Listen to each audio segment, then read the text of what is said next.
you frustrated because the Oregon Trail game made adulting seem way easier than this?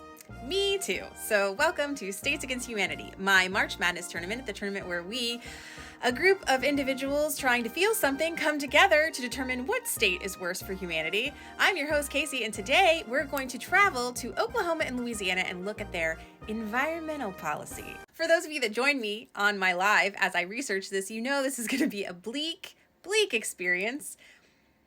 That's all I have. Let's do it. There's really no good place to start, so let's just start here. So a theme that is common in the entirety of the United States, but especially in these stories from Oklahoma, is that the indigenous people are cleaning up the mess that the colonizers have made. I was shocked, I tell you, shocked. So for instance, in this Superfund site that's on the land of the Quapaw Nation, they've been cleaning it up for like a decade plus, and there's still all this waste. And this is a common problem because Oklahoma has at least 9 Superfund sites that are still considered by the government to be a problem and are in these cities here for your convenience. The problem is that the damage from all of these pollutants, the environmental damage, is disproportionately impacting indigenous people and their lands, particularly when the flooding comes. And it isn't just, your run-of-the-mill chemicals. There's also the nuclear issue from yesteryear, 49 years ago in Silkwood. But there's still radioactive material there. This is just one of the reasons that Oklahoma ranks as one of the most unhealthiest states to live in. For physical things like air and water quality and climate health, it ranked 49th. But that depends on what you're looking at and what you're measuring, because Louisiana would like a word. Spoiler alert, Louisiana actually had far more material for me to research and just general fuckery concerning their climate and environmental issues. But hold on, I'm not done with Oklahoma yet. We still gotta talk. So a few years back, they discovered that there's chromium-6 contamination in the water supply in Oklahoma. This isn't surprising. It's in almost every state of the country. The PFAS, the forever chemicals, they're finding those in the water supply as well.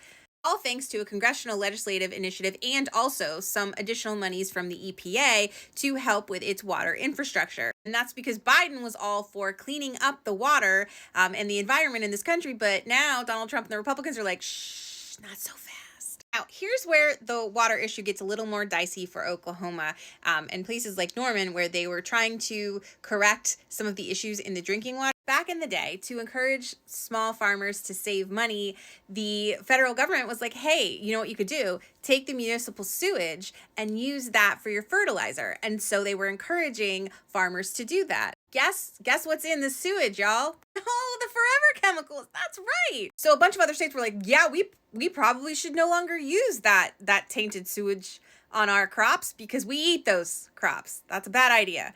But Oklahoma was like, it's fine. Just go ahead. You're fine. But now there's a bill in the Senate that's advancing to stop using that municipal sewage water that's been contaminated with the PFAS and all the glunky chemicals. Yeah, so keep an eye out for that. From what I read, there was not a clear consensus that climate change was somehow increasing the severity or the multitude of tornadoes in Oklahoma. There is more evidence to suggest that fracking, specifically hydraulic fracking, is increasing the number of earthquakes in Oklahoma, in addition to the oil and gas runoff that's also likely contributing. So overall, just a lot of work for Oklahoma to do on the environment front. And though investigation into the climate and environment policies of Oklahoma was bleak, at least they don't have a cancer alley. During the inaugural, the very first States Against Humanity, I did a story on Louisiana's Cancer Alley, St. John the Baptist Parish. I pinned it to the playlist so you can go back and watch it. Just keep in mind, I was very sick back then, but the research stand up and it's an important video. Speaking to that, they've recently discovered that the air quality there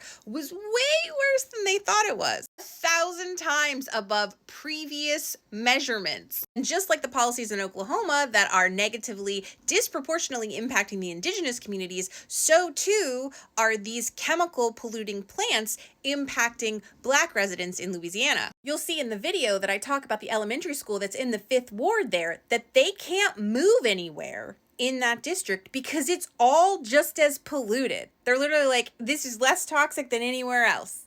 Even though it's still got cancer-causing agents, other places are worse.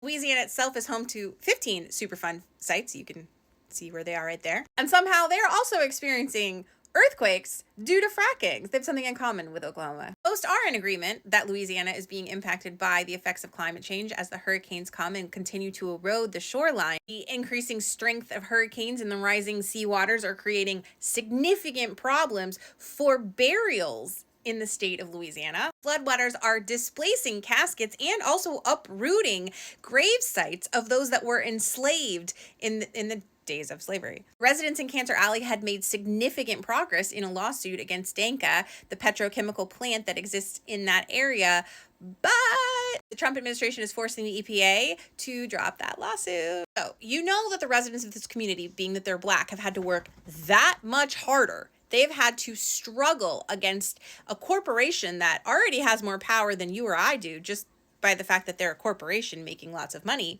They've made progress and worked so hard at that progress, and the Trump administration is just like, that's fine, as you were, continue polluting, you're fine. He's going to roll back a lot of initiatives like this, and it's going to disproportionately impact people, the Black communities, the indigenous communities, the poor rural communities. It's only going to get worse because not only are they going to roll back these legislative protections and the monies that they were giving the states, you're also going to see people continuing to step down, like this lawyer out of Louisiana's Department of Environmental Quality who recently stepped down, and he's one of the many that has already stepped down under Giacometti, who was an appointee by Jeff Landry. She worked under Trump during his first term. I'm just saying, you know it's bad when fellow Republicans are resigning because they're like, no, this is even too messy for me. Okay, yeah, that was a long video, but I just didn't feel right. It didn't feel good. None of this feels good. But I mean, it just, in my soul, what's left of it, I didn't feel like I could leave you a very quick Cliff's Notes version of this. I felt like I needed to at least give you a broader